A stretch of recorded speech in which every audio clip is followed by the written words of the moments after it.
Everything we do here at James Project focuses on caring for vulnerable women and children because we believe that's the call that God has placed on every one of us as Christians.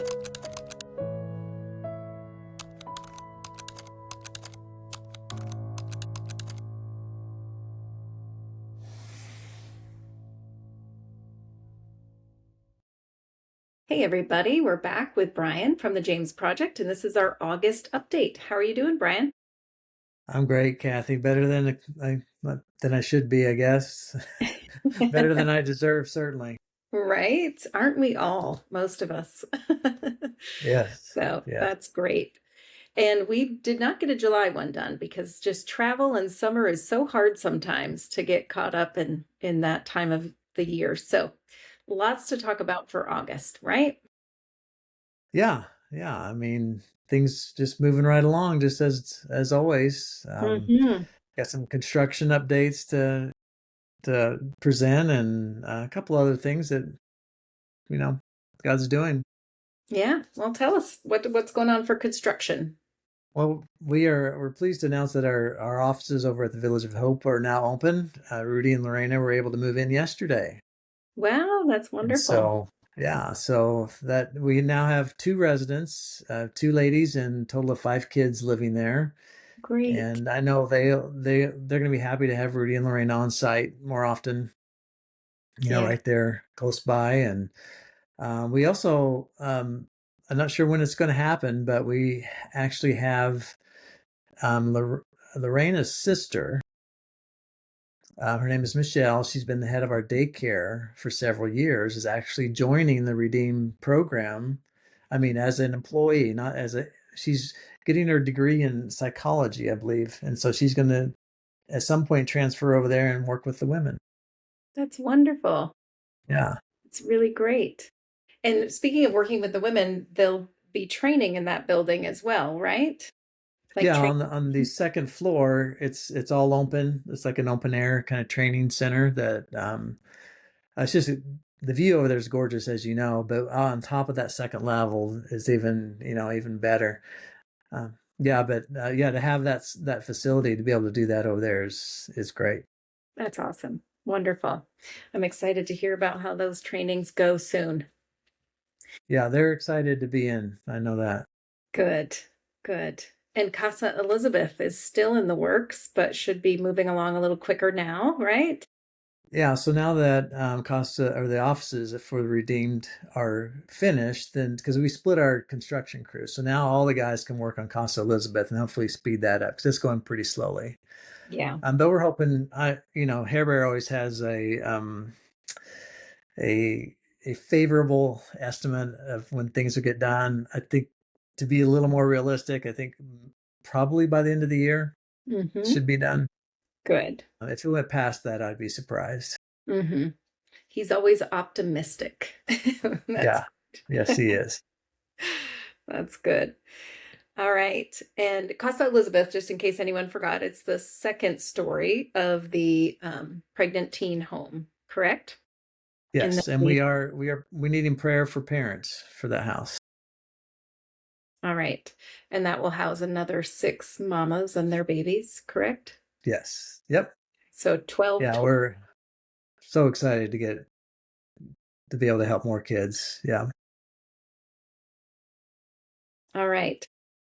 And your United in Christ program is growing, right? Yeah, so for people, I think people kind of dismiss maybe or maybe just aren't fully aware of that particular program. But it is designed to get churches involved in um, orphan care, with widow care, helping the vulnerable in their community, so that it's a preventative um, issue for us. So if the church will step in, then those people don't have to come into our care. But we have, I have to check my notes here, 54 families. I'm sorry. I, I had my notes and then That's I I think lost my notes. you said 53 churches involved in some level and 35 committed, Yes. like fully Yeah. committed So to it. 35, right, thank you. Yeah. 35 that are, have been committed for a while. And there's not like they sign No, no, no. membership or anything like that, but they are in contact with Norman all the time. They're doing the things that we're asking them to do. But yeah, the 53 have been shown involvement. They've participated in some capacity, whether that be a training or a meeting or just even just a coffee with Norman, kind of learning about what we're looking for. That's wonderful. So yeah, that's phenomenal. If you think about how many churches, how many people that represents Hmm. around Monjas. And Yeah. we've got some in Guatemala City as well Mm, that are involved. They're coming out on occasion to minister to our kids. that's And wonderful. one of the most exciting things that's happened locally is so every month we have family visits for our kids. Hmm. Excuse me, where the families will come into Monjas from wherever they are and spend an hour with their kid, grandkid, their niece, whoever whatever happens to be. But a lot of kids don't have families that can come, Yeah. or the families can't get off work and come, or they don't show up, which happens a lot. So we have from that United in Christ, our efforts, we've had 7 families in the local Monjas community that are coming in for those family visits. So kids will have somebody to sit with That's and to amazing. feel, yeah, I mean, yeah, just to, because, it's a hard day, if their Yeah. families come or don't come.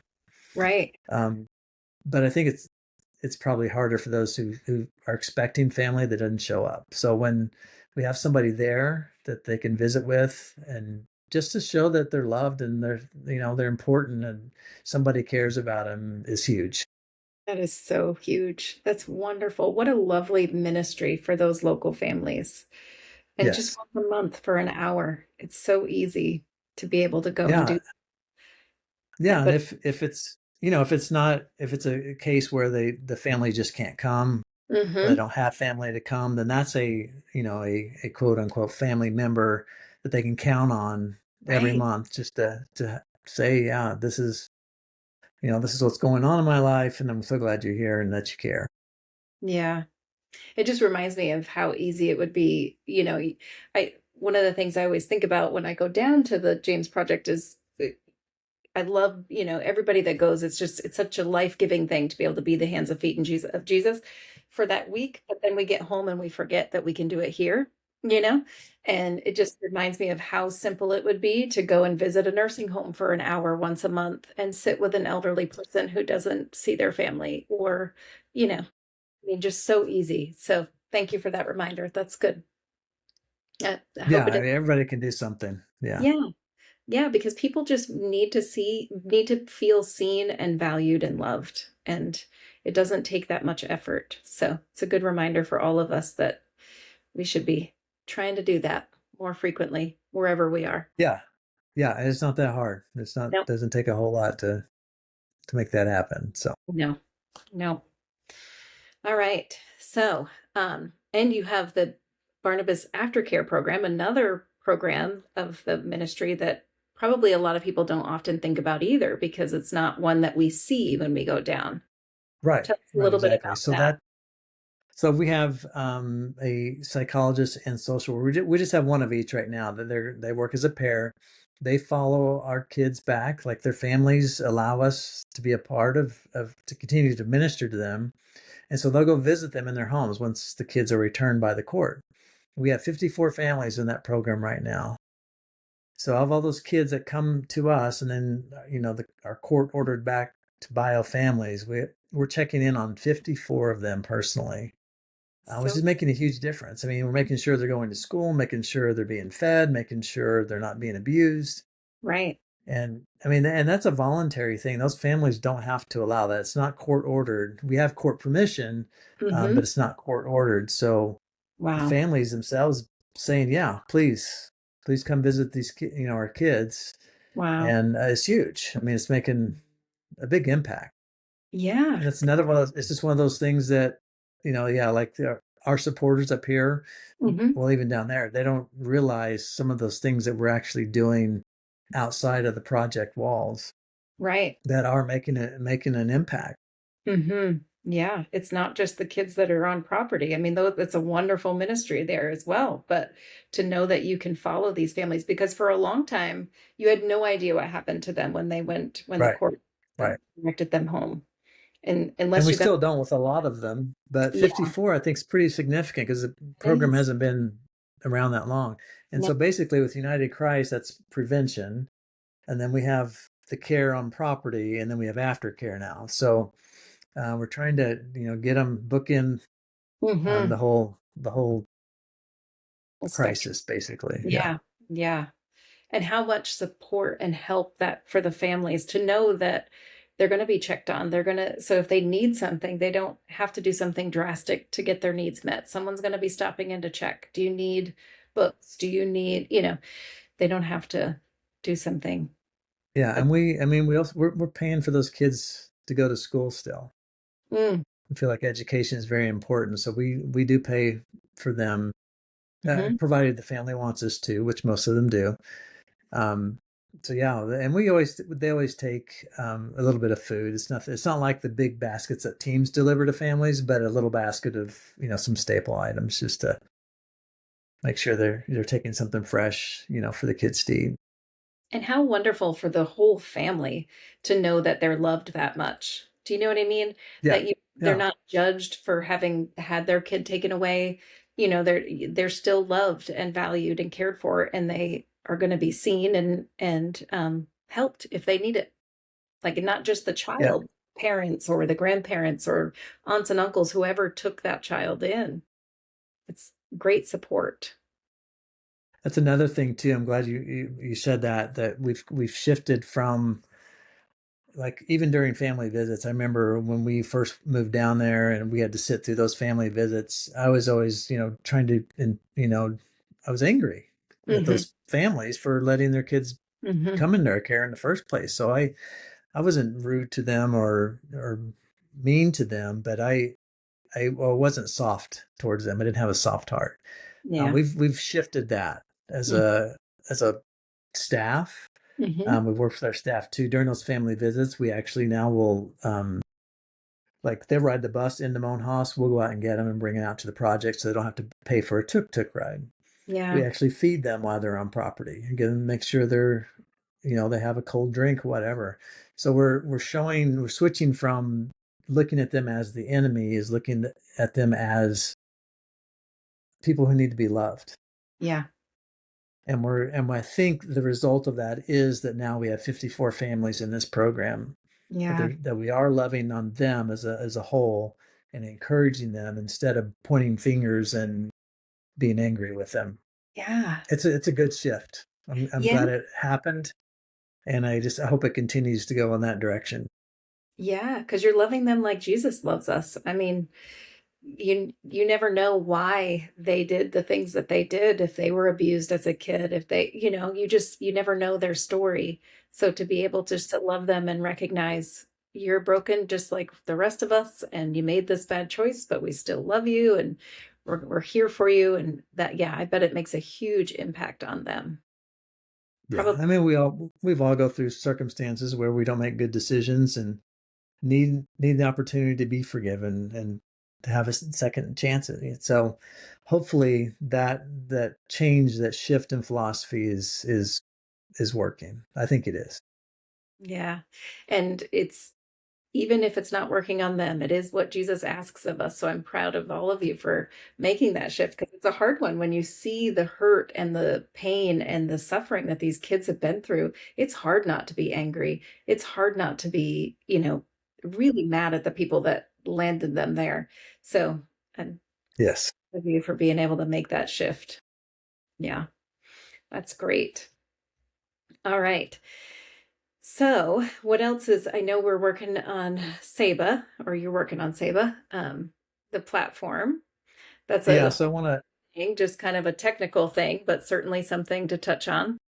Yeah, I want to publicly apologize to everybody who's having problems or has had problems getting in, to if you're sponsoring a kid and you can't send a message or there. I know there was, basically we switched our database system, our CRM, from one to the other. With the one that we're shifting to or have shifted to is called Saba, after the tree. But it should be much better for us, much better for the users. it's just that transition we've had a lot of hiccups unexpectedly.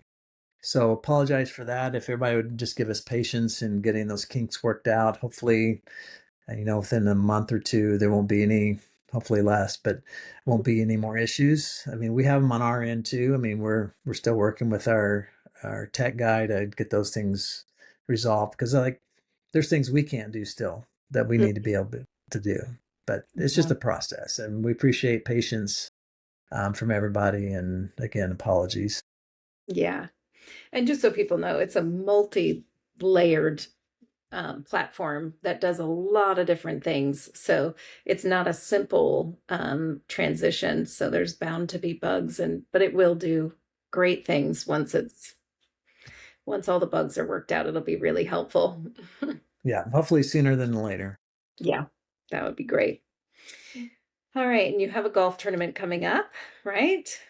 Our first of two. This first one is August 17th in Springfield, Missouri. Honestly, we're struggling to get players this year.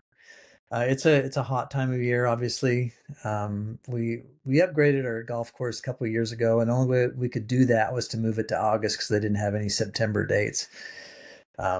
So I don't know. This year that it's the week that school starts in the area, so we lose a lot of people from that for that reason, and so we're looking to maybe change a date or maybe location next year.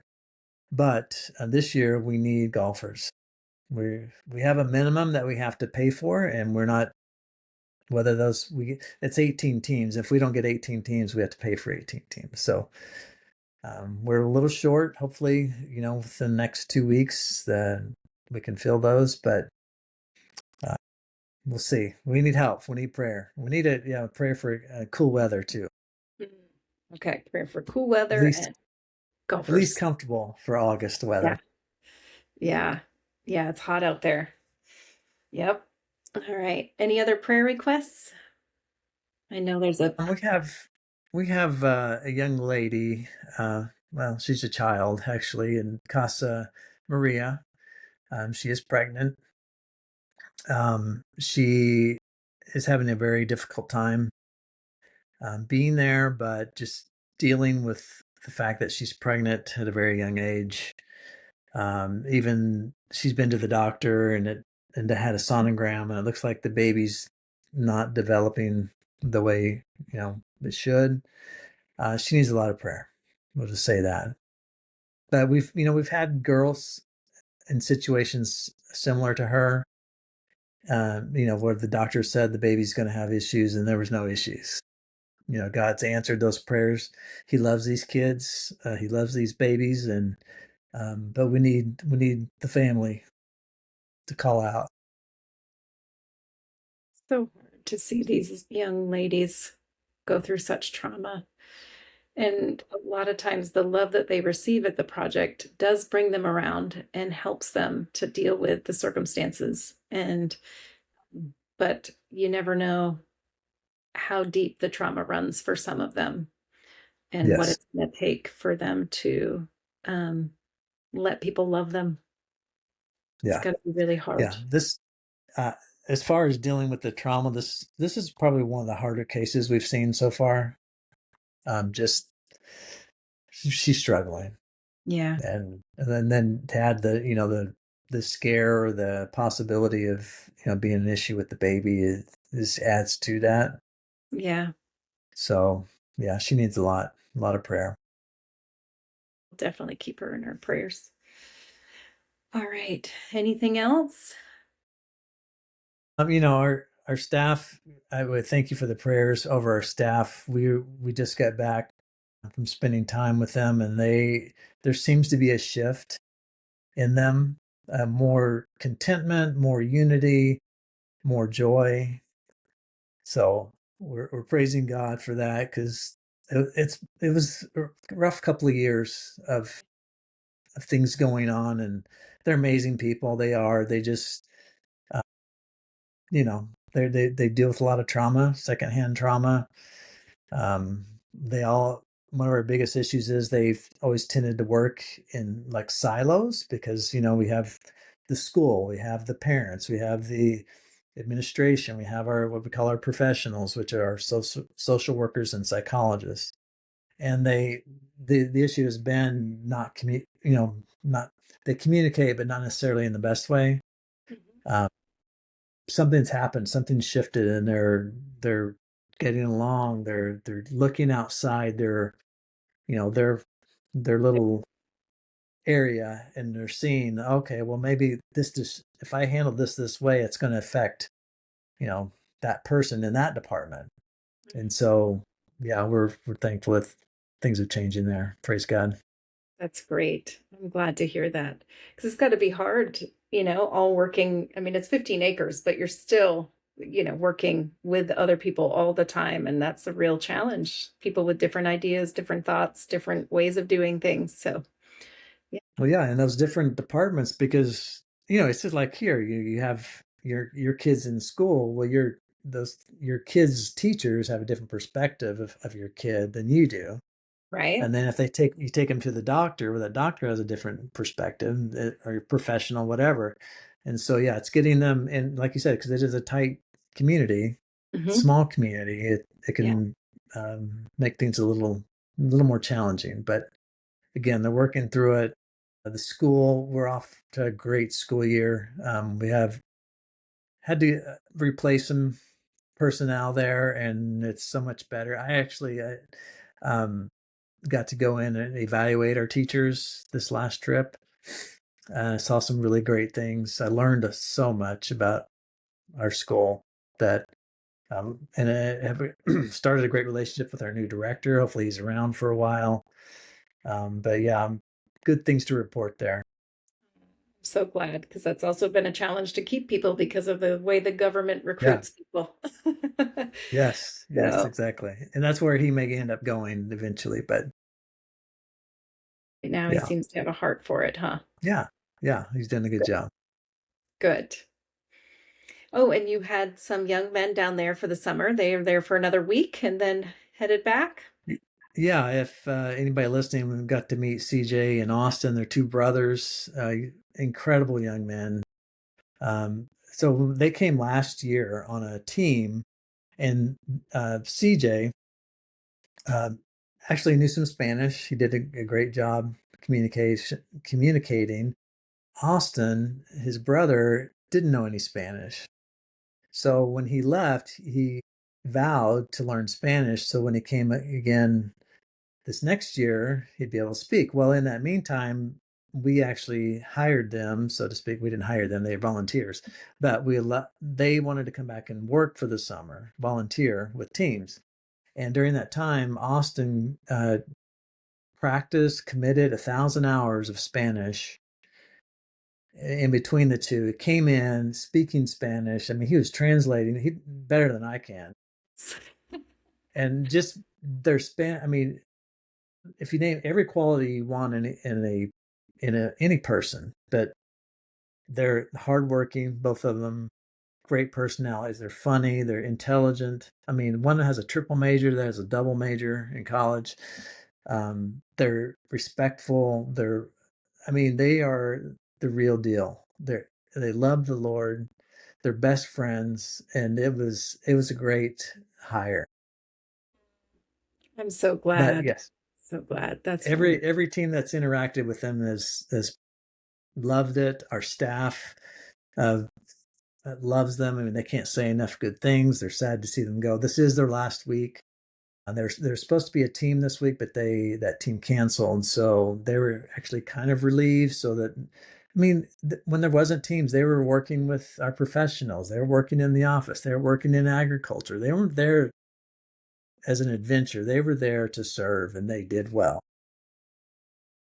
That's so Yeah, wonderful. I'm glad they have yeah, the last week to just enjoy the staff then and really say a good goodbye and enjoy it. Ah, yeah. I'm sure that there's going to be a big going away party for them because I mean, everybody loves them. They are phenomenal young men. I'm so glad. Great, great fit. I'm so glad. Yeah, And we told them they can come back next year if mhm, they are available. They want to, mhm. but the CJ's nearing graduation. I think he's maybe has to do an internship. We don't know, but Yeah. It'll be, yeah. I'd be surprised if they both could come back and serve again next summer. Great that they could once at least. Yeah. Yeah. They set the bar high for this missionary family coming in. Yeah. Yeah. That's right. But I think they're going to be just as phenomenal. I mean, we've met with them several times and they are an incredible family. They're actually going to be down in September, Mhm. mid to late September. They're going to be there. Yeah. Mm, that's so exciting. And just So yeah, remind us, it's a married couple and they have 3 girls. three Is that girls. Yeah. okay? Yeah. I can't remember the ages. I think it's To 12. I or think's the something. oldest. Yeah. And then maybe 2 years apart going down, something like that. But Yeah. another amazing people who are being obedient in the call from the Lord. And we're excited for them to get there. And they're going to be just as great. I know. So great. I bet that that is really one of the, you were mentioning the staff really having a turnaround, and to see people like the brothers come down and serve as they did. I wonder if that had, a positive effect on the staff to just have. Could be. I just, yeah, that's a great point. I mean, yeah, to see two young people give up their time, their summer, their vacation to come serve and to do it with the joy that they have and the Mhm. excellence they have, maybe that did turn some people around to say, hey, I don't have it quite so bad. These guys are doing this and they're not getting paid. I'm getting Right? paid to be here. Maybe I could do something different. I don't know. Maybe or Yeah. maybe not, Well, but sometimes it could be. I think we get stuck in our own little world and we really need an example outside of ourselves to be like, oh yeah, there is a different way to do it. You know what I mean? Yeah, Yeah. this is Yeah. hard. This is a challenge, but I can actually, there are, sometimes you just need a model for a little bit to remind you that there's a different path and it's a more joyous one. Yeah. Yeah, that's Yeah, great. I think the Jewett family is going to be the same way. That's Yeah, wonderful. yeah, we're That's looking forward to having them down there. And we're still struggling with getting a local to be on yeah. that teams team. Ruben, he's a house dad. He's still involved. He still does an amazing job. Luis, for people that know him, he's still in the States. I don't know when he'll be back, if he'll be back. But trying to find a local person to fill that in has been very challenging. So so thankful that the boys came and thankful that the Jewett family is coming too. That's wonderful. God is good. He is. He certainly is. All right. Well, thank you. Unless there's anything else, we will. I think that's it, Kathy. I Okay. think that wraps it all up. Till next time. Till next time. Thank you, Bryon. Thank you, Kathy.